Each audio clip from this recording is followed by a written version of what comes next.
What's up, YouTube? This is Rebecca the Diva coming at you with another video.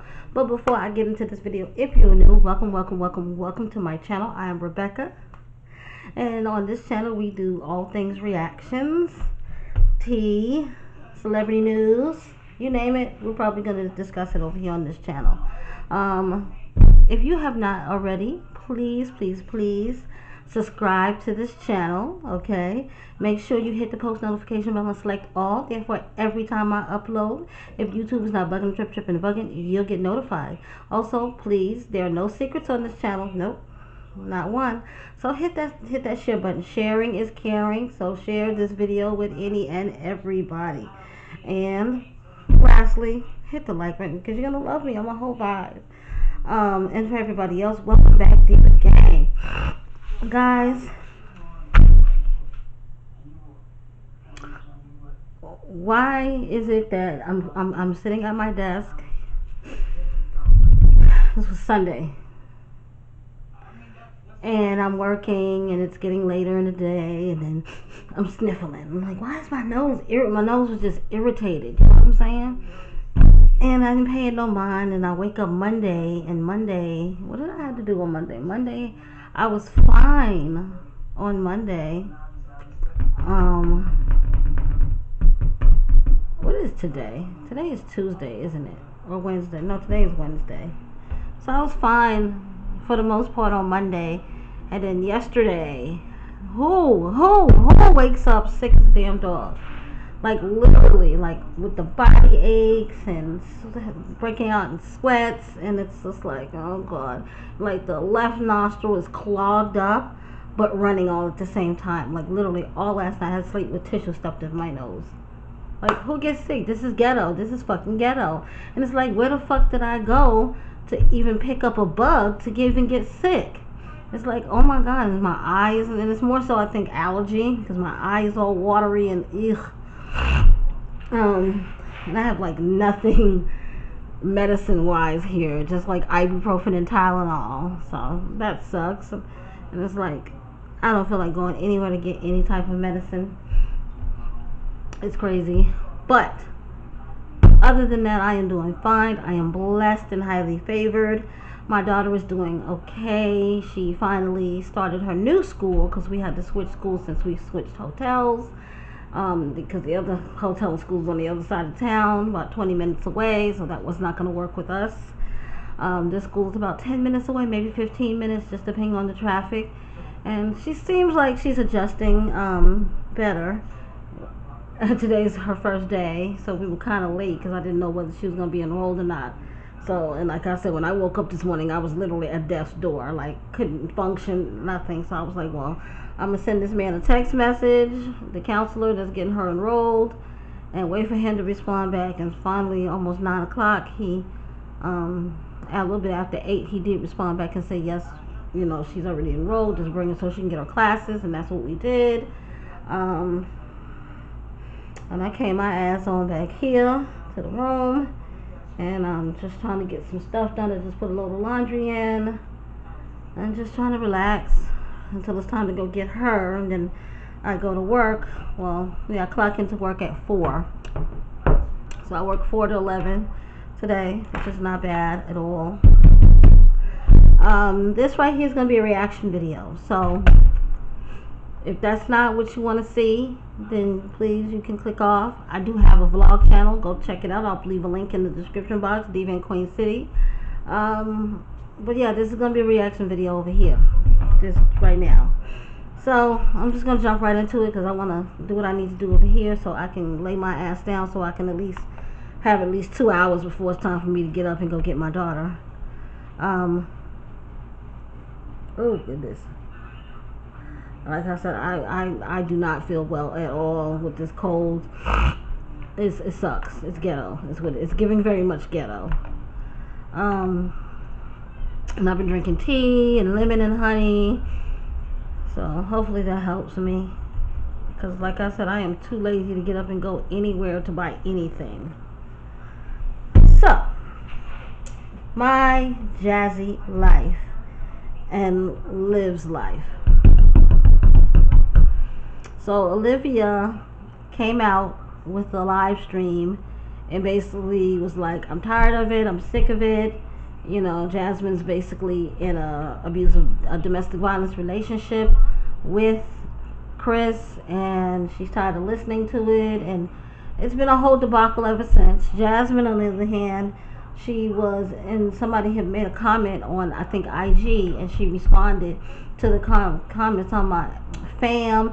Ain't nobody in no domestic violence relationship.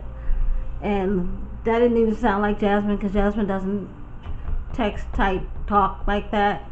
That was Chris responding back.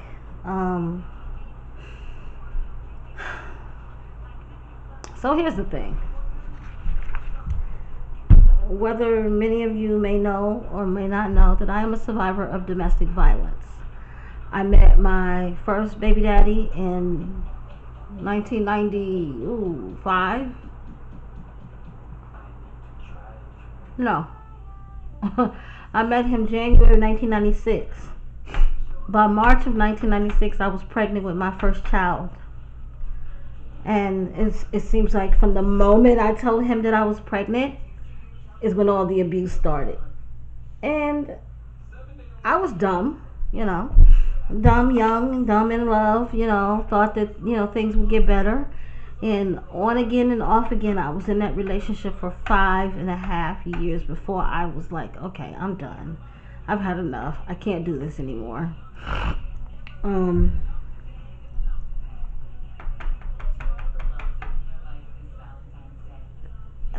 It's kind of hard to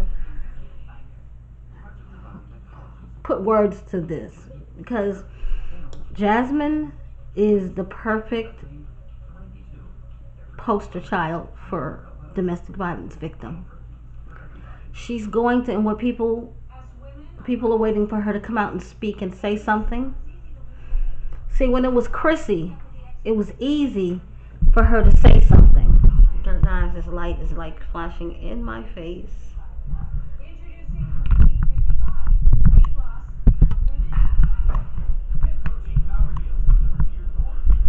I don't know how to turn this light off, and it's annoying. But it was easy for her to jump. I mean, Chrissy was not even finished speaking on the situation, and she jumped right on live stream. It was like ba ba ba ba ba ba ba ba ba ba ba ba. When her mother expressed concern because of Chris's bad temperament that he has, and her mother stated, I didn't want him to hurt you. She got on. So what's different now? Why didn't you give the situation that Olivia brought into play, denounce what she was saying publicly, and be like, hey, you know, there's no domestic violence going on here. Me and my man, we're good, we're great. Like, I don't get why there's no, why the silence?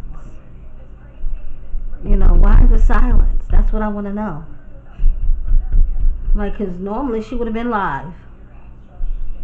I mean, I think she posted something recently on IG.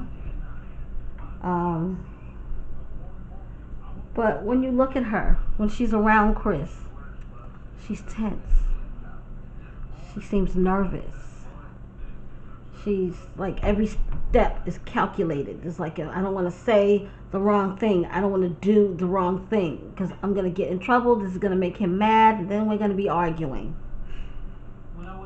I do personally think that they do fight a lot. I do personally think that it gets kind of brutal.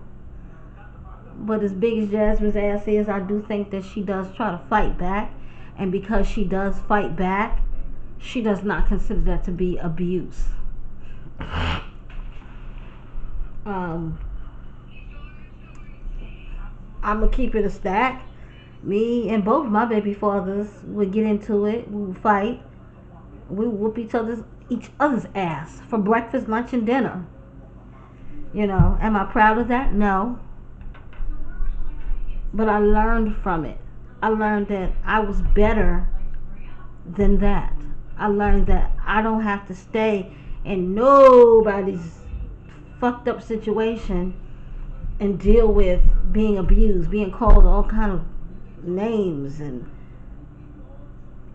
I don't have to take that. And it took me a long time, like literally a long time, a lot of therapy to realize that I was better than that.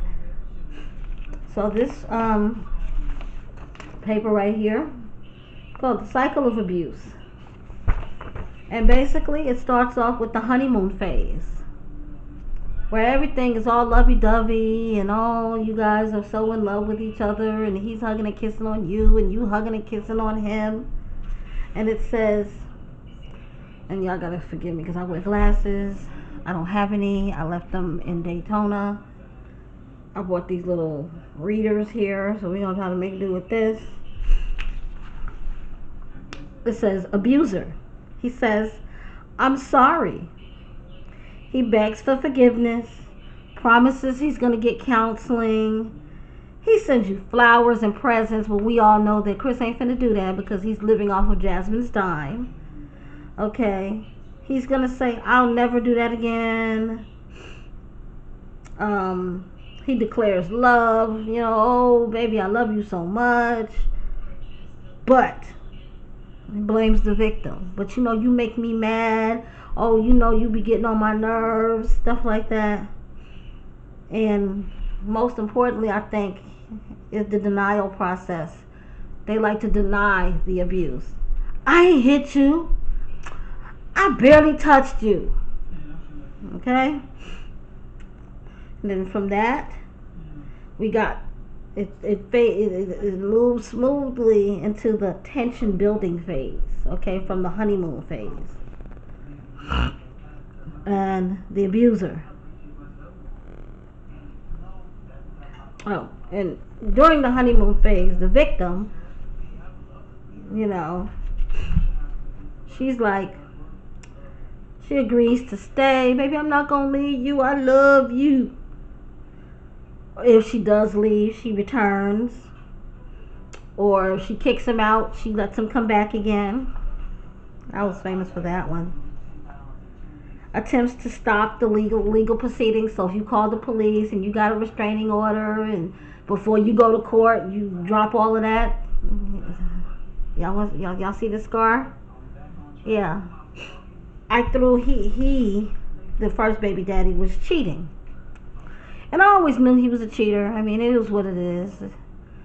And he had left out and came back. He was gone for a couple of hours. He said he was going to the store, but he was gone for a couple of hours. So with that being the fuck said, when he came back, it was like this picture frame that I had found outside. It was like a picture that you hang on the wall. And I had found it outside. And I had put it on the wall, and then it had fell, I think, and cracked. And at this time, we were living in New York, we were living in Staten Island, and we was living in the projects in Staten Island. So with that being said, living in the projects in Staten Island, in the projects, mostly, I don't care where you live at, you got these hard concrete tile floors. So when the picture fell, it cracked.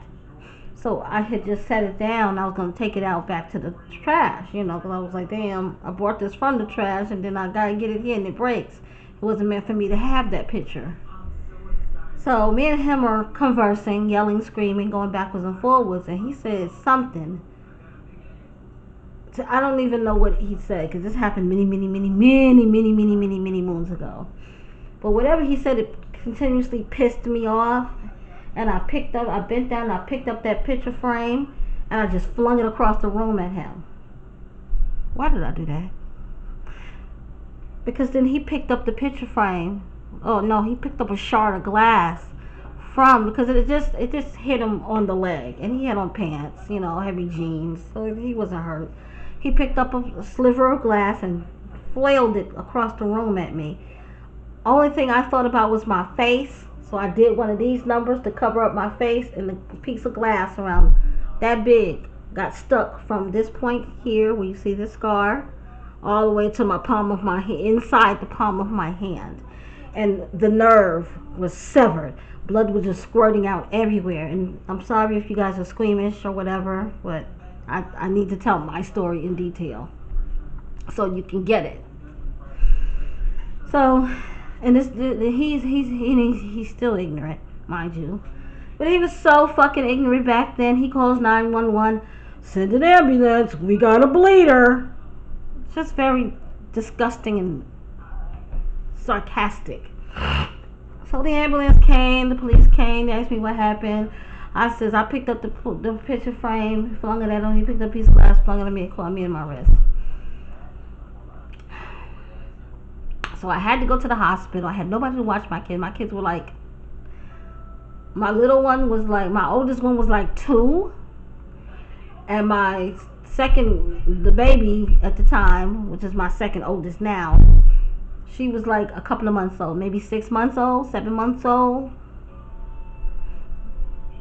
So I didn't have nobody to come because my closest peoples was in Brooklyn. Mind you, we in Staten Island.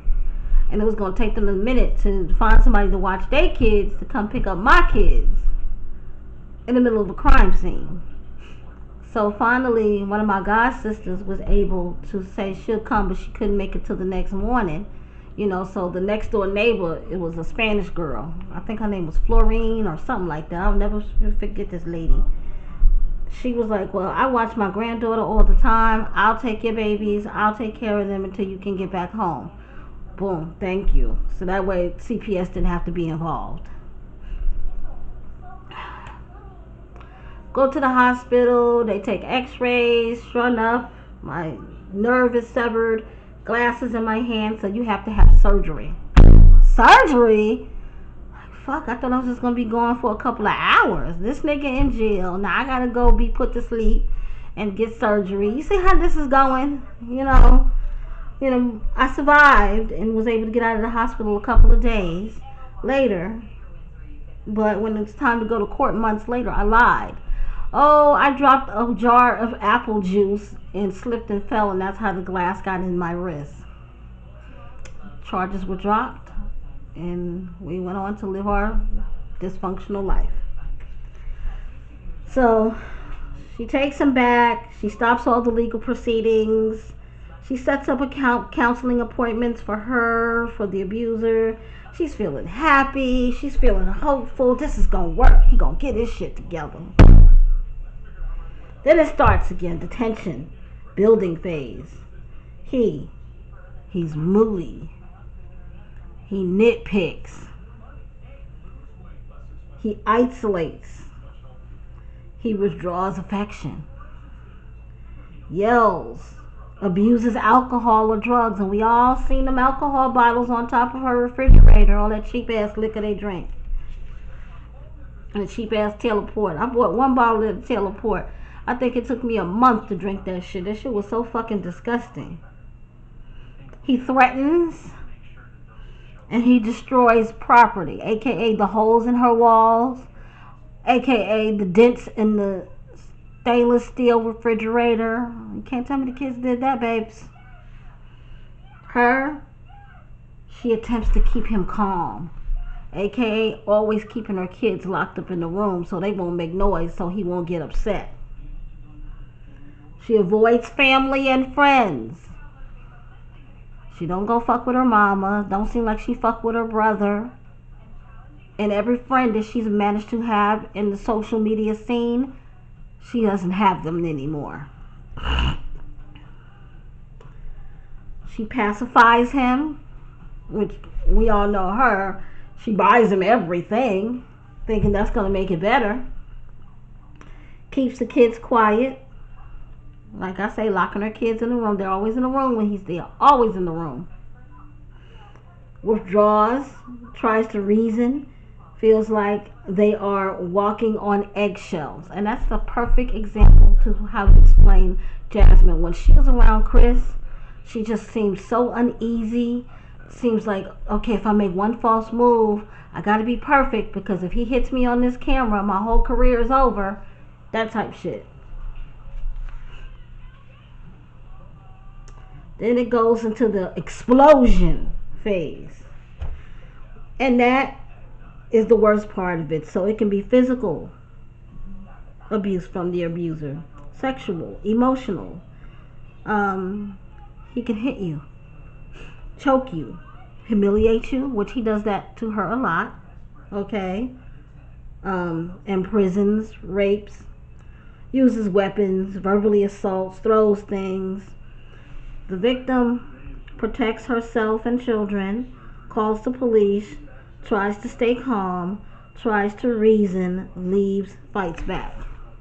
Then all this is doing the explosion phase, and then it just starts all over again, back to the honeymoon phase, back to the tension building phase, explosion, again and again and again, to either maybe finally somebody's gonna kill someone, somebody's gonna end up dead, and somebody's gonna end up in prison, or she realizes her self-worth and said, I'm good, I'm getting the hell away from him, and I'm not ever coming back. My life means more. So, like I say, it's very obvious just by looking at Jasmine around Chris, how she's very nervous. She's always walking on eggshells. Like, you can just tell that something's not right with that picture between them in that household. Jasmine is not going to listen to anybody when it comes to being in a domestic violence relationship. She's going to deny until she can't deny anymore. And unfortunately, it's going to take probably something tragic to happen to her for her to even want. Hey y'all, I'm back. It's a whole nother day. Yesterday, while I was trying to film this video, my camera just disrespectfully died on me. And then I had to clock in for work and other stuff. So yeah, and then got on the phone talking to my kids. So I'm just going to kind of sum this up. This is the power and control wheel for domestic violence, and you can just Google this if you want to see it up close and personal.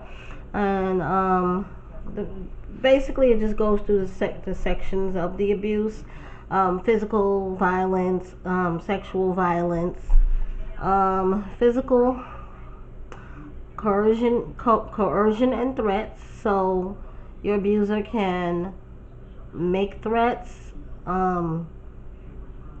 carrying out threats, threatening to do, bodily harm, physical harm to you.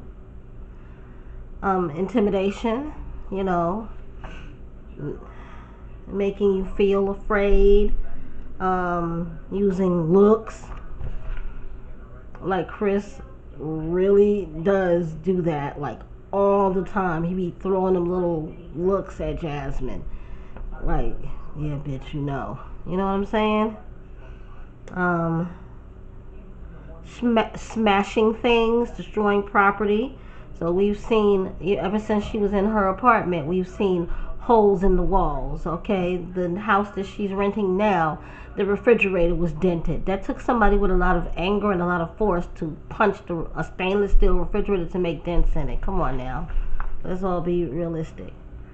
Emotional abuse, so like putting that person down, making that person feel bad about themselves, calling them names, making you think that you're crazy. All of that's part of emotional abuse. Isolation, and like Jasmine's mom has said back a couple of weeks ago, he wants you all to himself. So basically taking away all your friends, alienate all of your family. Jasmine has no friends, okay?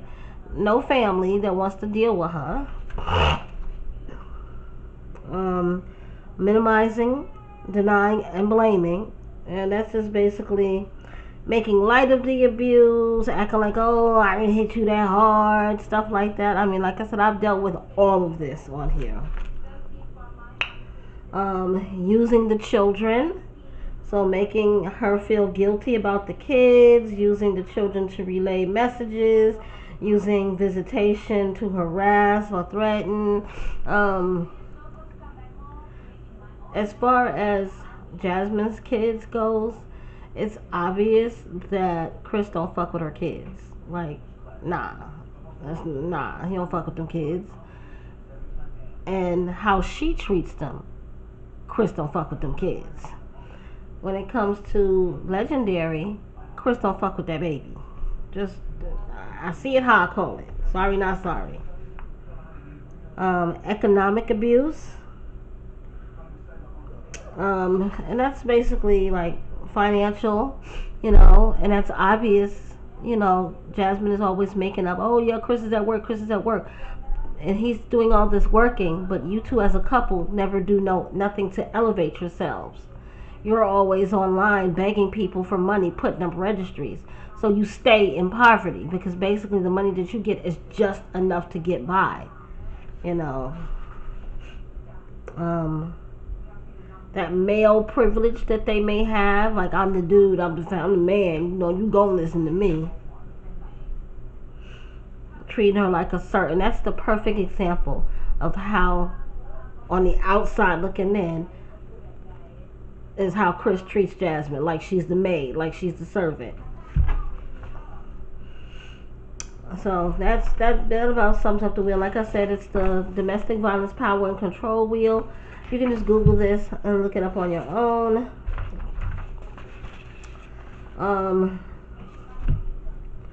Just want to go over some other stuff like safety during a violent incident. Now, if you fighting with your dude and at any point in time that you feel like your life is in danger or your children's lives are in danger, just call 911. Even if you have to sneak a call into 911, be like, hey, right now I don't feel safe. Could you send a car out? Even if the output is nothing, at least you called and that call will go on record. So that way you can start a paper trail of this is what's happening, this is what's going on.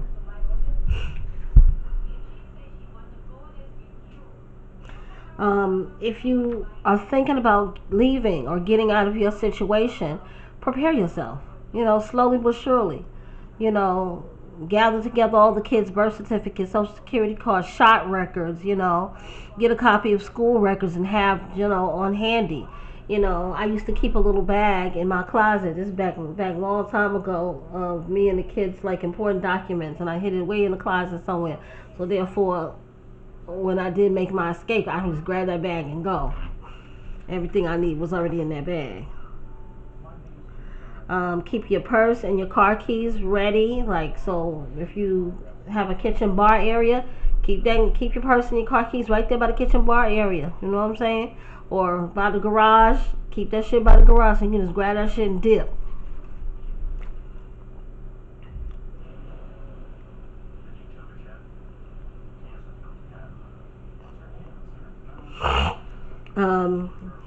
Something that helped one of my friends back a long time ago. Let the neighbors know what's going on. You know what I'm saying? So, like, yo, if you hear any kind of noise that's coming from my house or my apartment that does not sound normal, please do call the police. Like, please.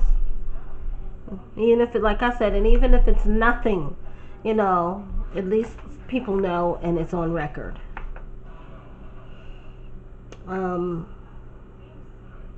Try to have some extra money, at least, money for cab fare, Uber fare, gas money. Just have that extra standby. Like an extra $20 will go a long way when you're in an emergency situation.